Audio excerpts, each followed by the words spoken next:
Fala pessoal, tudo bem? Retomando aqui os estudos para o concurso unificado, a aula de hoje é sobre conceito e fundamentos do direito eleitoral. Esse assunto está no conteúdo programático para o cargo de analista judiciário na área judiciária, e eu já vou avisando que esse vídeo é bem curto. É um tema que eu acho que não merece muito destaque, porque não costuma cair nas provas organizadas pelo Sebrasp. Sinceramente, se eu fosse o responsável pelas questões do concurso, eu também não criaria questões sobre esse tema por duas principais razões. A primeira é, esse conteúdo é baseado em conhecimento doutrinário.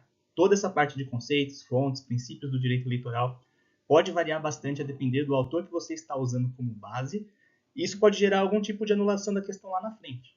Então, se o item não for aí muito bem elaborado, com muito cuidado, então só por isso eu já não gostaria de ter uma questão dessa na prova. A segunda é que, se eu quero selecionar pessoas para trabalhar nos tribunais regionais eleitorais, eu quero gente que saiba sobre registro de candidatura, prestação de contas, tramitação de recursos, ou seja, assuntos mais recorrentes no trabalho do analista judiciário. Como eu disse antes, nós temos vários conceitos de direito eleitoral, e eu selecionei o conceito que está no Manual de Direito Eleitoral do José Jairo Gomes. Vamos lá. Direito eleitoral é o ramo do direito público, cujo objeto são os institutos, as normas e os procedimentos que regulam o exercício do direito fundamental de sufrágio, com vistas à concretização da soberania popular, a validação da ocupação de cargos políticos e a legitimação do exercício do poder estatal. Bom, esse conceito é bem amplo e eu destaco alguns pontos. Direito eleitoral é ramo do direito público. Parece óbvio, né? Que é algo mais público do que eleições, exercício de mandato letivo. Então, quanto a isso, não há muita discussão. A única questão que eu acho que pode gerar um pouco de discórdia é sobre a natureza das regras aplicáveis aos partidos políticos. Talvez vocês já saibam que partido político é uma pessoa jurídica de direito privado, conforme está lá no artigo 44 do Código Civil. As principais regras que devem ser observadas pelos partidos políticos estão na Lei 9.096 de 95, mas, como pessoa jurídica de direito privado, o partido também tem certa liberdade para criar suas regras de funcionamento interno. Então, tem gente que não gosta de colocar as normas sobre partidos políticos no mesmo balaio das normas sobre eleições, mas isso me parece ser um entendimento minoritário.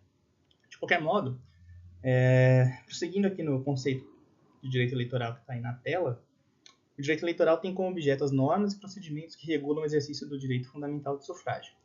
E que normas são essas? São as normas que tratam das eleições, de como deve ser feita a propaganda, de quais são os requisitos para concorrer a um cargo eletivo, quais são as obrigações dos candidatos e dos partidos durante as campanhas, enfim, tudo aquilo que está na lei das eleições, no Código Eleitoral, na Constituição, naquela parte que trata dos direitos políticos, na lei de inelegibilidades e outras afins.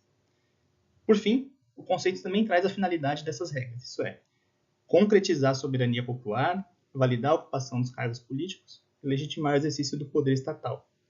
Concretizar a soberania popular porque é por meio dessas normas se garante que a vontade do povo seja correspondente ao resultado do processo eleitoral.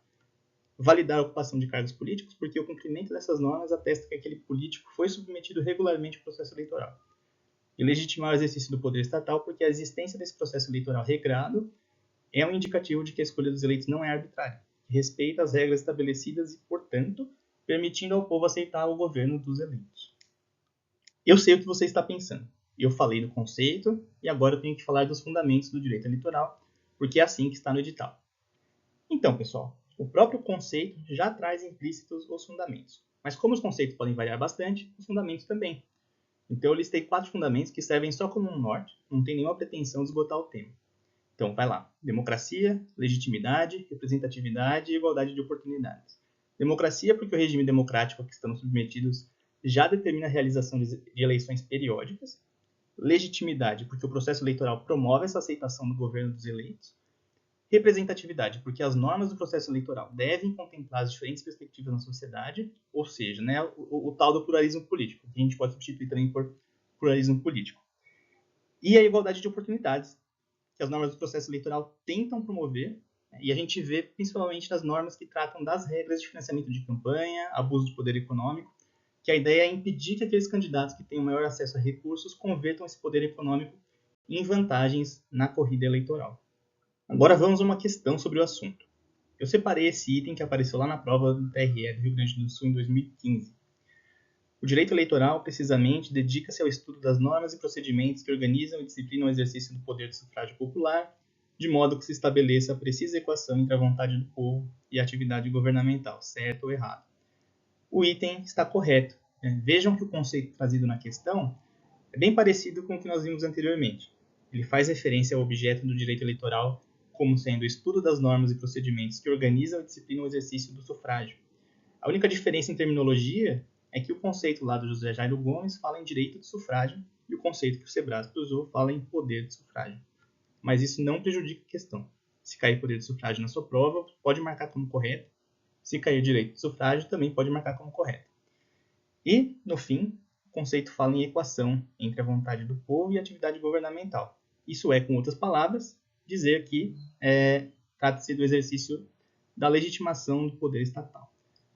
Portanto, isso é correto, né? Questão aí correta. É a nossa única questão sobre o assunto.